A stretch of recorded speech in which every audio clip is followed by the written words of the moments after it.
On May 15th, 2020, only about 7 months after releasing her critically acclaimed album Charli in 2019, Charli XCX released her new album How I'm Feeling Now, an album that was created entirely within quarantine. Its release feels extremely sudden, with it only being officially announced on April 6th, following the release of the singles Forever, Claws, I Finally Understand, and Enemy. And even though it hasn't even been a year since the release of her last album, Charli XCX manages, in her new one, to not only completely redefine her own sound, but also manages to redefine the sound of mainstream pop music.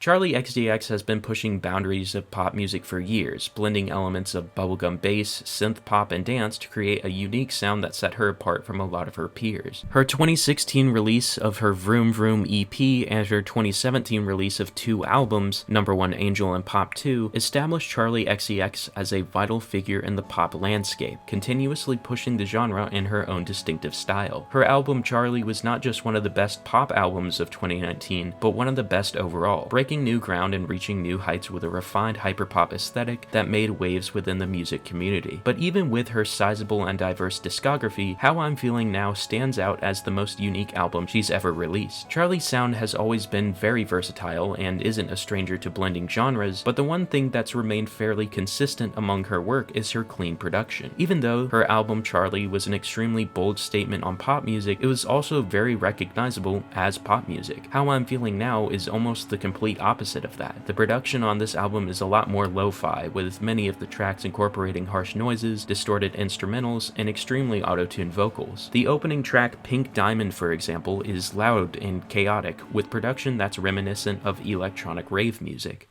I just wanna go real hard, pink diamond in the dark. I just wanna go real hard, I just wanna go real hard. I just wanna go real hard, I just wanna go real hard, pink diamond in the dark. The album combines elements of EDM, bubblegum bass, and tropes from mainstream pop music and blends it together in a surprisingly cohesive and well-defined project. It embraces its diversity, but it's not just the unique production and sound of the album that make it great. The album, as stated before, was made entirely during the quarantine of the COVID-19 pandemic, and the lyrics and the sound really reflect that. It explores feelings of isolation and love and depression. It's a very raw and genuine display of emotion that reflects Charli when both she and a lot of other people listening to it, for that matter, are at their most vulnerable moment. And it's this vulnerability and the openness of it that makes the album resonate with the listener. The monumental shift from Charli to How I'm Feeling Now isn't that dissimilar from Tyler the Creator's transition from Flower Boy to Igor. Her new album stands in a stark contrast to her other work, despite the fact it hasn't even been a full year since the release of Charli. And to most casual fans, this might come as a shock. What exactly spurred this transition?